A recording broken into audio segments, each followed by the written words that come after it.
उम्मीद करता हूँ कि आप सब खैरियत से होंगे। आज की ये मेरी वीडियो उन तमाम बहन भाइयों के नाम, उन तमाम बुजुर्गों के नाम है जो नज़ले ज़ुकाम में वायरल फ्लो में एंटीबायोटिक का इस्तेमाल करते हैं। कि ये ऐसे एंटीबायोटिक का इस्तेमाल किया जाता है जो कि एक अच्छा एंटीबायोटिक है, जो कि रिकमेंडेड मेडिसन है, जो कि एक रिकमेंडेड एंटीबायोटिक है। बहुत से लोग सिर्फ मेडिकेशन के तौर पर जब उनको नज़ला ज़ुकाम होता है तो मेडिकल स्टोर पर जाते हैं, इजिथ्रोमाइसिन के नाम से एंटीबायोटिक लेते हैं और खाना स्टार्ट कर देते हैं। ये एक अच्छा और हैवी एंटीबायोटिक है। इसको सिर्फ और सिर्फ मुस्तनद डॉक्टर की हदायत के मुताबिक इस्तेमाल करना चाहिए। नज़ला ज़ुकाम एक वायरल फ्लू है, ये इसका इस्तेमाल एंटीबायोटिक से नहीं करना चाहिए।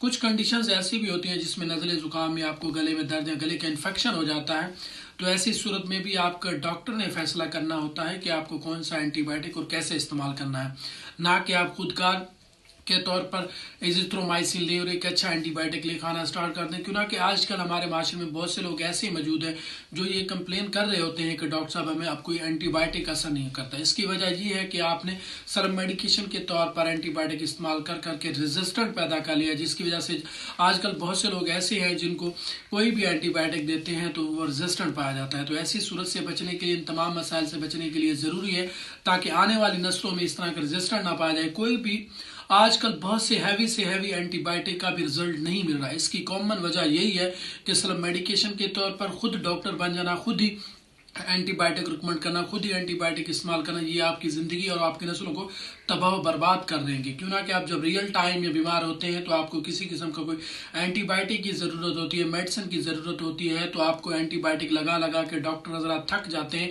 जब जाके हिस्ट्री ली जाती है तो पता चलता है कि जनाब आला साहब जो हैं वो सारी ज़िंदगी एंटीबायोटिक का इस्तेमाल डॉक्टर के हिदायत के बगैर करते रहे हैं। इसलिए ज़रूरी है, आप चाहते हैं कि आपके अंदर एंटीबायोटिक रेजिस्टेंट ना हो तो आप अपने डॉक्टर के हिदायत के मुताबिक दवाइयों का इस्तेमाल करें।